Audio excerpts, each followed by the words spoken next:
Folding a crinkle pattern is easy and fun. Simply pinching the cotton into small random folds and then squeezing them together creates the crinkle folds. I turn my hands a bit each time I pinch the folds so that I won't pinch the same shape over and over again. The crinkle folds can be any size that you want.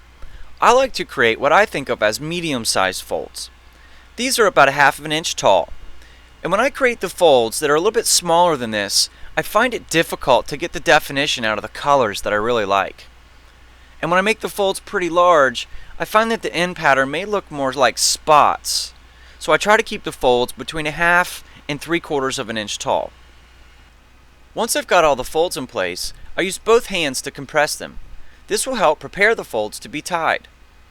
Now, use the string to secure the folds. Tying these types of folds can be a bit frustrating to begin with, but don't worry.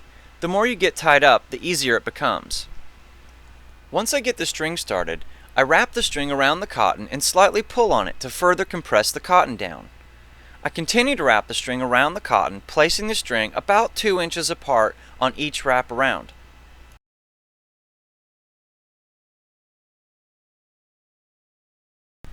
Once I've got the string up to the chest area, notice how I use my whole hand and part of my wrist to prevent the folds from popping out when I pull on the string.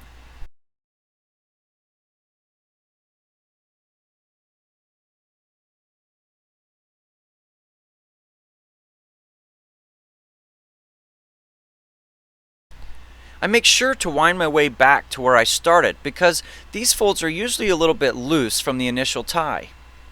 Also, notice how I apply the strings in between where I placed the string before. How tight you pull the string will affect the way your tie-dye will look when it's done. The tighter the string is, the tighter the folds will be compressed. As the folds become more compressed, the cotton will be able to accept less of the dye.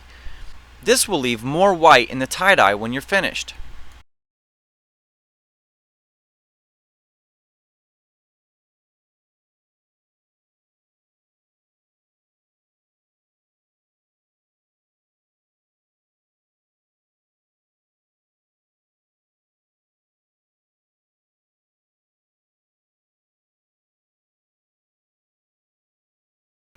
The way that I color a crinkle pattern is to layer the colors.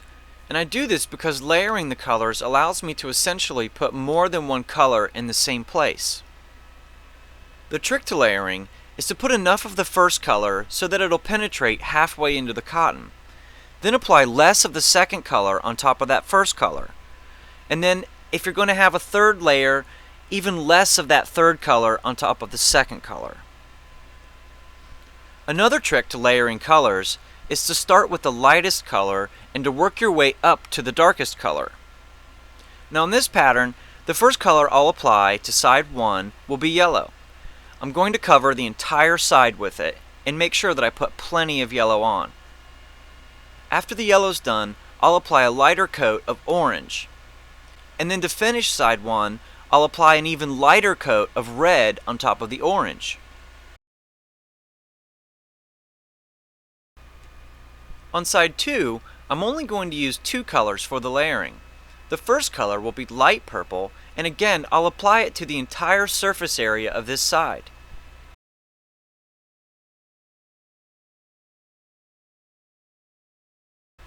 Once I've got all of the light purple applied, then I'll apply the second color, which will be dark purple. If you find yourself adding too much dye to the top layer using the squirt bottles, try using a sponge brush to paint the layer on.